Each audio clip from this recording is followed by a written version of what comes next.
नमस्कार। मैं डॉक्टर अर्चना जोशी, सह आचार्य ड्राइंग एंड पेंटिंग। प्रिय विद्यार्थियों, आज हम राजस्थानी राजपूत चित्रकला पर चर्चा करते हैं। पर इससे पहले कि हम राजस्थानी राजपूत चित्रकला पर विस्तार से चर्चा करें, हम इस क्षेत्र के राजनीतिक व सांस्कृतिक पृष्ठभूमि पर सूक्ष्म दृष्टिपात करते हैं। यह आवश्यक इसलिए भी है क्योंकि यह वो पहलू है जो किसी भी क्षेत्र की चित्रकला के स्वभाव व निर्माण को प्रभावित करता है। राजस्थान एक विशाल मरुस्थलीय क्षेत्र है जिसमें 8वीं शती से लेकर 16वीं शताब्दी तक अनेक छोटे बड़े राज्य स्थापित हो चुके थे। इस क्षेत्र के शासक राजपुत्र थे। उनकी सभ्यता की छाप आज भी समस्त उत्तरी भारत पर स्पष्ट दिखाई देती है। आमेर, बीकानेर, जोधपुर तथा उदयपुर आदि राजपूतों के प्रमुख स्थानों के राजभवनों में भित्ति चित्रण के चिन्ह प्राप्त हैं।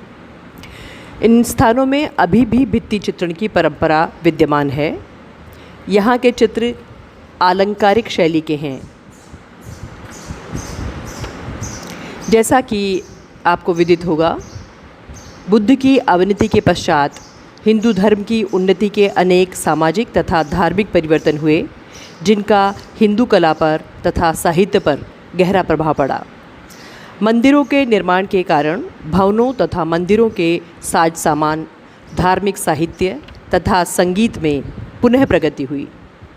12वीं शताब्दी में रामानुज ने एक संप्रदाय आरंभ किया जिसका समस्त भारत पर प्रभाव पड़ा और 16वीं शताब्दी के आरंभ तक उत्तरी भारत में इस आंदोलन ने एक विशाल रूप ग्रहण कर लिया।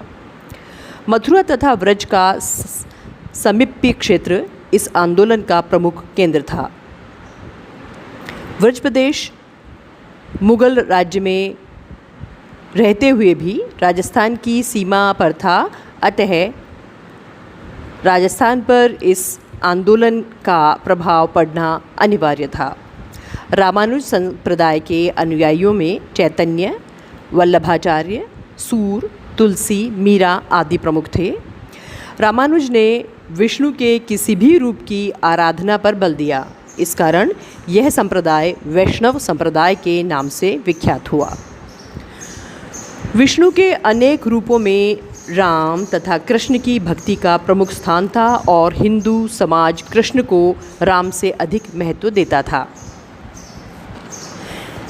इस संप्रदाय का उद्देश्य परमात्मा या विष्णु के किसी रूप में आत्मा की विस्मृति करना था। उपासक देव आराधना में खोकर संसार को भूल जाता था। मीरा के भक्ति पर राजस्थान तथा व्रज के लोकवाणी बन गए। इसी समय में कबीर, नानक, दादू आदि समाज सुधारक भी हुए थे। 16वीं शताब्दी की चित्रकला और साहित्य पर वैष्णव संप्रदाय का गहरा प्रभाव पड़ा। इस आंदोलन के कारण राजस्थानी कला में काव्य की अत्यधिक नवीन, सुमधुर कल्पना, भावुकता और रहस्यात्मकता आई। समस्त हिंदू समाज और राजस्थान में इस सामाजिक जागरण तथा अकबर की उदार नीति के कारण कलाओं में एक नवीन सूझबूझ और रस प्रवाह दिखाई देने लगा। पहले जैसा कि हम अध्ययन कर चुके हैं कि 14वीं व 15वीं शताब्दी में मथुरा तथा अनेक गुजराती और राजस्थानी तीर्थस्थलों में मठों में चित्रित पोथियाँ बांटने का प्रचलन हो गया था। इस प्रकार की पोथियों की चित्रकला में कुछ नवीन विशेषताएं प्रस्फुटित होने लगी थीं। परंतु मुगल काल के आते आते वह कला अनेक राजस्थानी राज्यों में अपना विकासोन्मुख रूप धारण कर लेती है। मुसलमानों के आक्रमण तथा कट्टरपन के कारण चित्रकला कुछ हिंदू राज्यों में ही शिथिल गति से जीवित रही और वहीं यही कला कालांतर में मौलिक विशेषताएं ग्रहण कर पाई। मुगल सम्राट अकबर ने मेवाड़ को छोड़कर लगभग संपूर्ण राजस्थान पर आधिपत्य कर लिया था, परंतु राजपूत राजा अपने राज्यों में स्वतंत्र और स्वाभिमानी रहे। इस प्रकार 16वीं शताब्दी में राजस्थानी कला पर मुग़ल प्रभाव भी पड़ा और परवर्ती काल में यह शैली मुग़ल संबंध में बहुत परिमार्जित होती गई और मुग़ल कला भी इस शैली के संबंध में परिवर्तित होकर मुग़ल या भारतीय बनी। इस प्रकार मुग़ल शासन के समानांतर राजस्थान में राजपूत राजाओं का शासनकाल चलता रहा और राजस्थान के अनेक नगरों में कुछ अपनी विशिष्ट मौलिकताओं के साथ अनेक राजस्थानी शैलियाँ 16वीं शताब्दी तक विकसित की गई थीं। राजस्थान के विभिन्न राज्यों में केवल मेवाड़ बहुत समय तक अपनी पूर्ण स्वतंत्रता बनाए रहा और मेवाड़ में ही सर्वप्रथम प्राचीन चित्रकला का पुनरुत्थान हुआ जान पड़ता है। संभवतः यह प्राचीन शैली बूंदी, जयपुर, जोधपुर आदि स्थानों में भी प्रचलित थी, परंतु इसके आरंभिक उदाहरण प्राप्त नहीं होते, क्योंकि इन राज्यों पर शनै शनै मुग़ल आधिपत्य होने के कारण मुग़ल कला का प्रभाव भी शीघ्र ही पड़ने लगा होगा।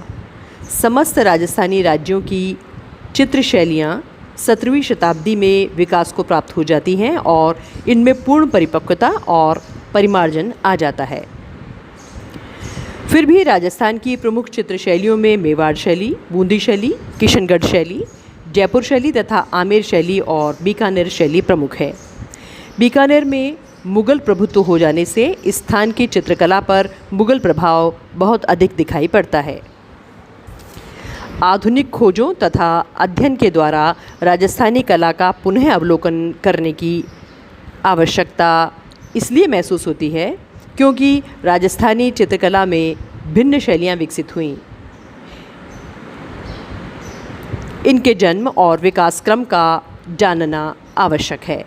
विभिन्न राजस्थानी राज्यों में चित्रकला में राजपूत अंचलों में कुछ न कुछ अपनी निजी विशेषताएं ग्रहण की है और इसी प्रकार की प्रवृत्तियों ने राजस्थानी कला के विकास तथा प्रगति को नवीन मोड़ दिया।